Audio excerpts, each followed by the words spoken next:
Assalamualaikum warahmatullahi wabarakatuh. Kembali lagi dengan channel Bang Soal Lengkap. Teman-teman semuanya, apa kabar? Tentunya kami akan membahas latihan USBN Pendidikan Agama Islam dan Budi Pekerti. Sebelumnya, pastikan subscribe channel ini agar teman-teman terus mendapatkan update informasi dari kami.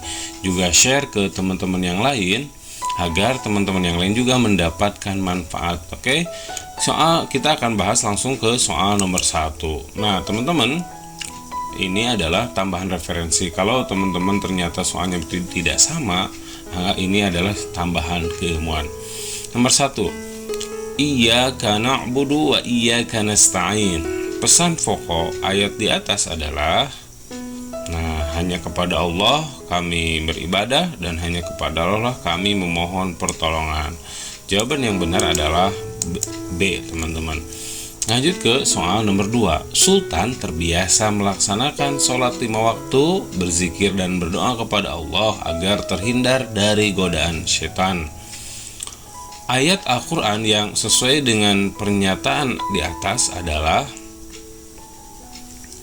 Malikin nas min syarril waswasil khannas alladzi yuwaswisu fi sudurin nas atau minal jinnati wan nas.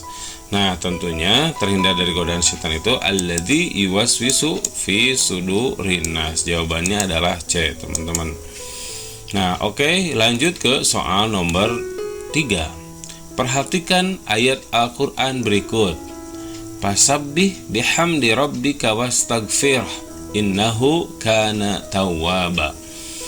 Teman-teman semuanya, arti yang tepat dari ayat tersebut adalah fasabbih, maka bertasbihlah, bihamdi rabbika, dengan memuji Tuhanmu, wastaghfir, dan memohon ampunlah kepadanya, innahu, sesungguhnya, kana tawwaba, itu dia maha penerima taubat. Bertasbihlah dan memuji, kalau di sini tidak ada, maka jawabannya yang tepat adalah A, teman-teman. Lanjut ke soal nomor 4. Perhatikan ayat Al-Quran surat Al-Kautsar berikut. Fasholli rabbika wanhar, yang digarisnya wanhar, inna syani'aka huwal abtar. Inna, ini adalah izhar dan ini adalah gunnah. Jawaban yang tepat adalah A, teman-teman. Huruf izhar itu ada 6 ya. Lanjut ke soal nomor 5. Perhatikan ayat Al-Quran surat Al-Falaq berikut ini.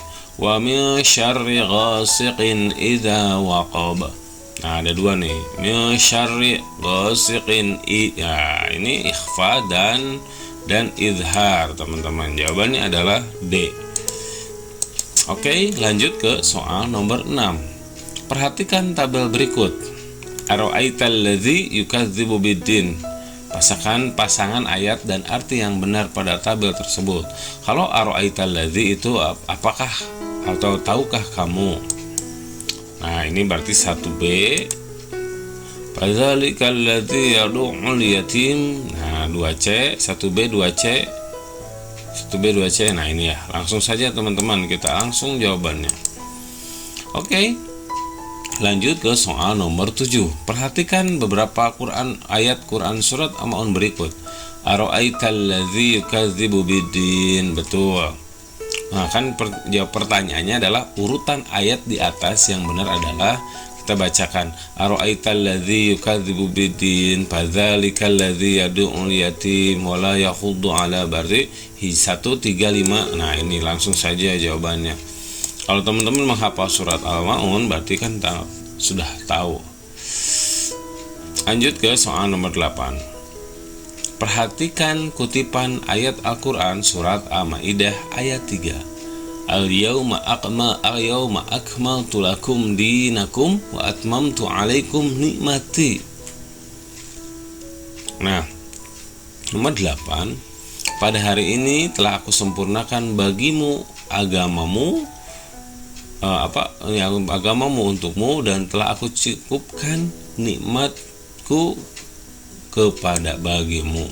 Jawabannya ini ya, teman-teman. Kita lanjut ke soal nomor 9. Allah Subhanahu wa Ta'ala menyayangi semua hambanya yang beriman dan beramal soleh, serta memberikan pahala dan janji kehidupan bagi bahagia di surga sebagai balasan. Asmaul Husna yang sesuai dengan pernyataan di atas adalah menyayangi. Menyayangi kita tahu ya tentunya Ar-Rahim, Maha Pengasih lagi Maha Penyayang. Ar-Rahim ya. Kalau Al-Malik, Maha Raja, Al-Qudus, Maha Suci, As-Salam, Maha Pemberi Keselamatan, Ar-Rahim menyayangi. Lanjut ke soal nomor 10. Perhatikan beberapa pernyataan berikut. 1, 2, 3, dan 4. Makna dua kalimat syahadat yang tepat ditunjukkan adalah, tentunya syahadat itu asyhadu alla ilaha illallah wa asyhadu anna muhammadar rasulullah. Jawaban yang tepat adalah ini ya, nomor 3, jadi C teman-teman, nomor 10. Lanjut ke soal nomor 11. Penerapan al-asmaul husna al-basir terdapat pada nomor, ini di nomor 11 ini kan seorang ayah bertindak adil, arif tidak menyontek ketika ulangan. Nomor 3, hendaklah kita mengagungkan tanda-tanda kebesaran. 4, saat kiamat itu semua makhluk binasa. Tentunya al-basir itu adalah tidak menyontek. Jawabannya adalah B teman-teman. Lanjut ke soal nomor 12. Perhatikan pernyataan berikut. 1, membaca Al-Quran setiap hari. 2, mengerjakan tugas sekolah tepat waktu. 3, mengikuti kegiatan mengaji di sekolah. 4, mencari rezeki setiap hari dengan cara yang halal. Perilaku yang mencerminkan iman kepada kitab Allah adalah, tentunya kitab Allah itu ya, kita umat Islam itu kan Al-Quran. Maka yang pertama membaca Al-Quran, yang kedua adalah mengikuti kegiatan mengaji. Jawabannya 1 dan 3 teman-teman. Oke, lanjut ke soal nomor 13. Setelah seorang meninggal dunia akan datang 2 malaikat yang akan bertanya di alam kubur. Malaikat yang dimaksud adalah, yang pertama yang menanyai di alam kubur itu adalah Munkar dan Nakir teman-teman. Lanjut ke soal nomor 14. Dalam menyiarkan agama Allah Subhanahu wa Ta'ala, Nabi Muhammad sering menghadapi ancaman dari orang-orang kafir Quraisy. Namun Nabi Muhammad tidak pernah menaruh dendam. Sifat yang sesuai dengan kisah di atas adalah A, rendah hati, B, percaya diri, C, dermawan, D, pemaaf. Tentunya karena tidak menaruh dendam, berarti Nabi Muhammad itu adalah orang yang pemaaf. Maka kita pun harus mencontohnya. Lanjut ke soal nomor 15. Perhatikan beberapa pernyataan berikut. 1, segala peristiwa yang terjadi di dunia adalah ketentuan Allah. Dibaca ya teman-teman, kan bisa ini. Saya langsung ke pertanyaan.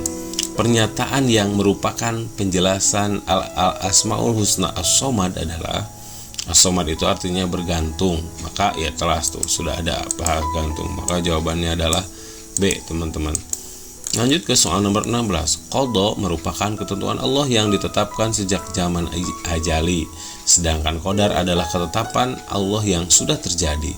Cara yang tepat dalam menunjukkan beriman kepada qadha dan qadar adalah nomor 16. Jawabannya adalah qadha dan qadar itu kan ketetapan. Qadar itu ya qadha itu ketentuan, qadar itu ketetapan yang sudah terjadi. Maka yang harus kita lakukan adalah berusaha bersungguh-sungguh dan bertawakal, karena kan apapun yang sudah terjadi ya kita kembalikan kepada Allah Subhanahu wa Ta'ala. Lanjut ke soal nomor 17. Nomor 17 di sini ada tulisan nih, sebelum dan sesudah makan harus mencuci tangan dan sebagainya. Kita langsung ke pertanyaan. Sudah dibaca ya teman-teman. Perilaku hidup bersih terdapat pada nomor, perilaku hidup bersih A 1 dan 2, B 1 dan 4, C 2 dan 3, D 2 dan 4. Tentunya perilakunya adalah 1 dan 4 ya teman-teman. Jawabannya adalah B. Lanjut ke soal nomor 18. Islam melarang umatnya menghina orang lain. Orang kaya tidak boleh memamerkan kekayaannya di hadapan orang. Orang yang pintar tidak boleh menghina orang yang lemah. Perilaku yang sesuai dengan pernyataan di atas adalah A. Toleran, B. Rendah hati, C. Hemat, D. Tinggi hati. Nah, Islam menghina orang lain ya tidak boleh, berarti perilaku yang kita lakukan adalah rendah hati, teman-teman ya. Nggak boleh sombong. Nomor 19. Amanah merupakan perilaku terpuji yang harus dimiliki oleh seorang muslim. Amanah adalah segala sesuatu yang dibebankan Allah kepada manusia untuk dilaksanakan dengan sebaik-baiknya. Berikut ini yang termasuk contoh perilaku amanah adalah, nah, kalau amanah itu berarti dia bisa kepemimpinan, bisa terkait titipan ya. Nomor 19, jawaban yang betul adalah nih, Hasan menjadi ketua kelas. Amanah itu kan dia bertanggung jawab. Lanjut ke soal nomor 20. Perhatikan beberapa pernyataan berikut. Teman-teman nih bisa dibaca ya. Karena soalnya banyak nih, ada 40. Jadi saya tidak, yang panjang-panjangnya tidak dibaca secara langsung. Dibaca sudah teman-teman. Kita akan jawab ke soal. Contoh perilaku pantang menyerah terdapat pada nomor,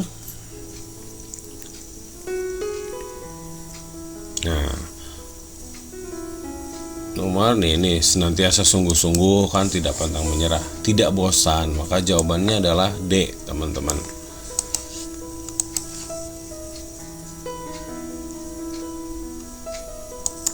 Kita lanjut ke soal nomor 21. Perhatikan pernyataan berikut. Hasan, Ali, Nuri, Linda, dan Hakim sedang berdiskusi. Mereka sedang mengerjakan tugas kelompok dari pelajaran pendidikan agama Islam dan budi pekerti. Mereka menyampaikan pendapat secara bergantian. Ketika Linda sedang mengemukakan pendapatnya, yang lain mendengarkan dengan seksama. Setelah Linda selesai berbicara, yang lain menanggapi.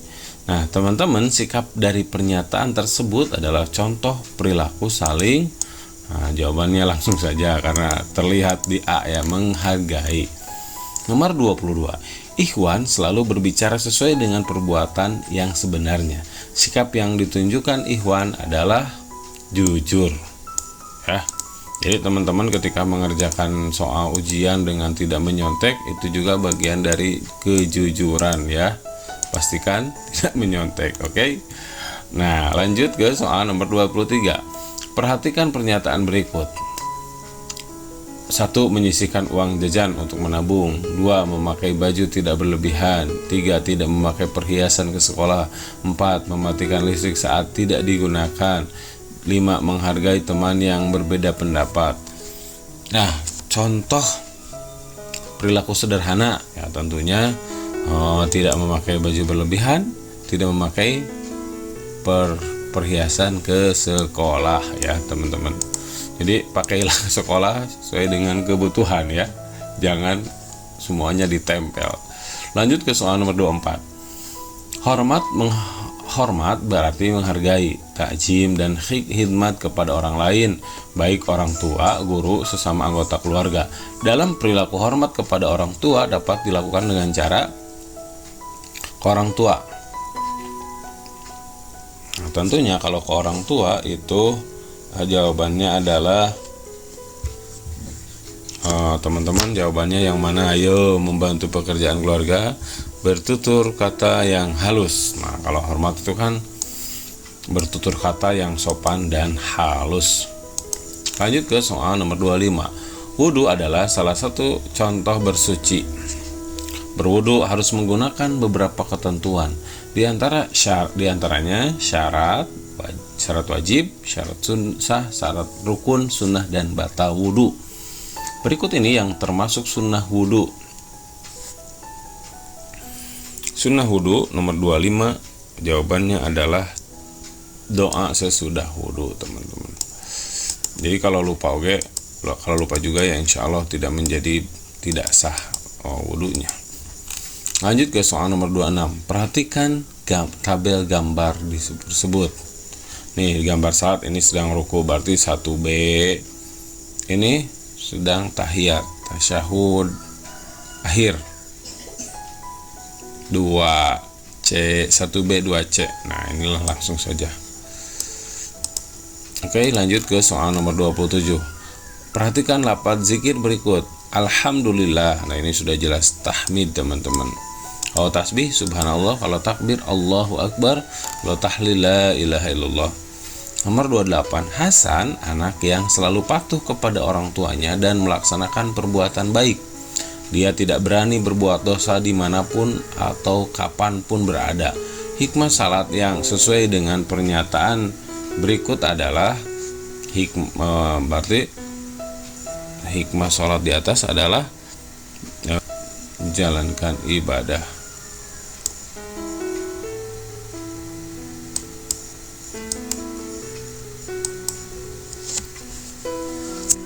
Atau bukan itu ya, teman-teman. Jadi bisa mencegah perbuatan keji dan munkar. Lanjut ke soal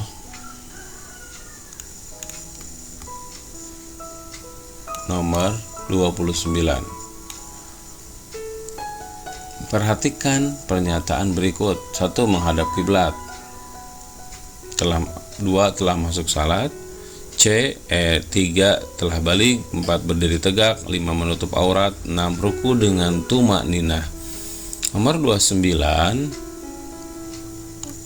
Ini jawabannya boleh ini ya, teman-teman, nanti takwa juga bisa. Saya buat ini. Kita lanjut ke nomor 29. Pernyataan di atas yang merupakan syarat sah. Syarat sah itu tentunya berkaitan dengan menutup aurat, terus syarat sah itu ya masuk waktunya, telah balik gitu ya. 2, 3 dan 4.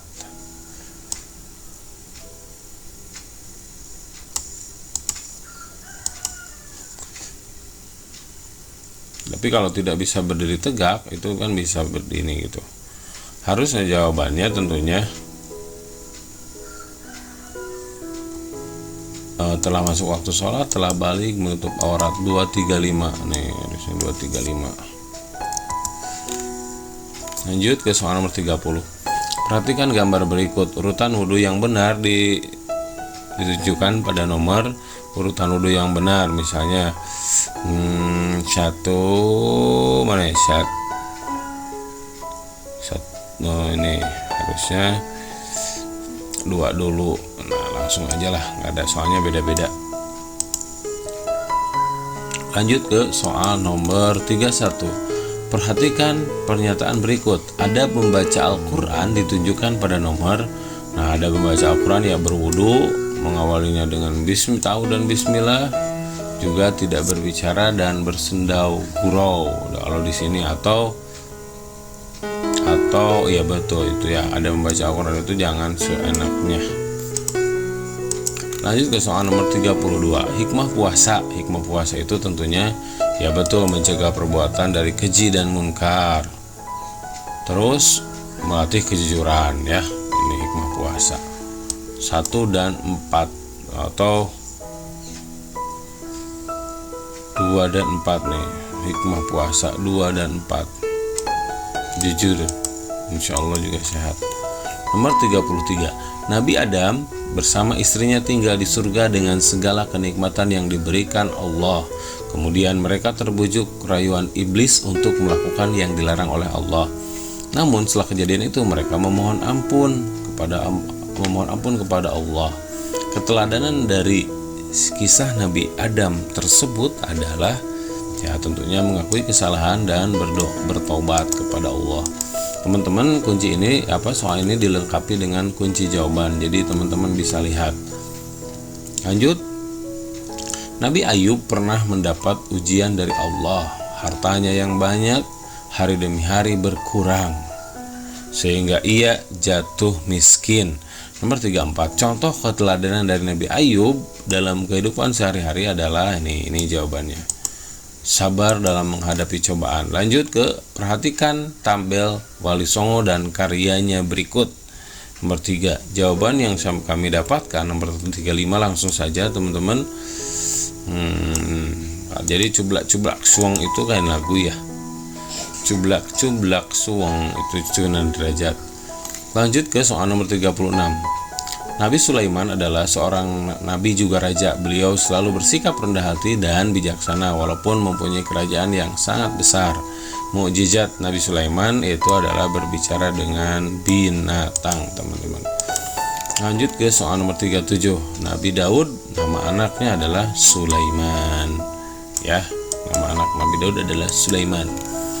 Kita lanjut ke soal nomor Luqman adalah hamba Allah. Luqman adalah hamba Allah yang soleh. Ia tidak menerima kenabian, tapi menjadi ayah pilihan Allah. Nomor 38 adalah jawabannya B, teman-teman. Ikhlas menerima cobaan. Lanjut ke soal nomor 39. Nabi Muhammad adalah nabi terakhir dari semua para nabi dan rasul. Beliau tidak pernah takut sekalipun berhadapan dengan berbagai rintangan dakwah.